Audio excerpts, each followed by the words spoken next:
Amis cinéphiles, 45 ans après Charles Belmont, deuxième tentative d'adapter un roman culte, L'écume des jours de Boris Vian. Celle qui nous occupe est signée Michel Gondry, qui s'était déjà inspiré de deux autres livres du même auteur, L'Arrache-Cœur et l'Herbe rouge, pour le magnifique Eternal Sunshine of the Spotless Mind.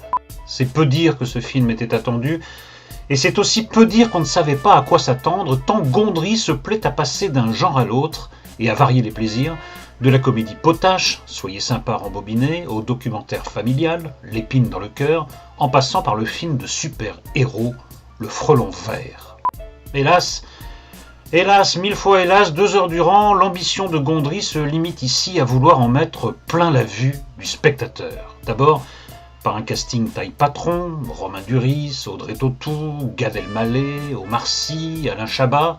Ensuite et surtout, par des effets spéciaux à gogo dont l'accumulation tourne très vite à la pure démonstration de virtuosité.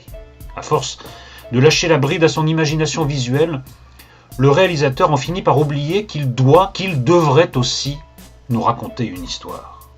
La fidélité à Boris Vian ne saurait se limiter à l'inventaire du poétique bric-à-brac dont l'écrivain meuble sa fiction, le fameux piano cocktail, la souris squatteuse ou les références amoureuses au jazz. La preuve, 10 minutes avant la fin de son film, Michel Gondry se rappelle soudain que Colin et Chloé se sont mariés pour le meilleur, mais hélas bientôt pour le pire, un nénuphar qui se met à pousser à l'intérieur des poumons de la jeune femme, et qu'il serait donc grand temps d'introduire un peu d'émotion dans la machine à images, grand temps de faire rimer tragique avec graphique.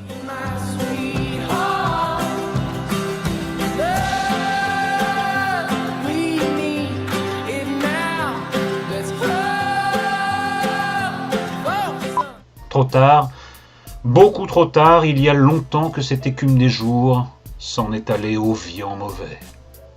À bientôt, amis cinéphiles.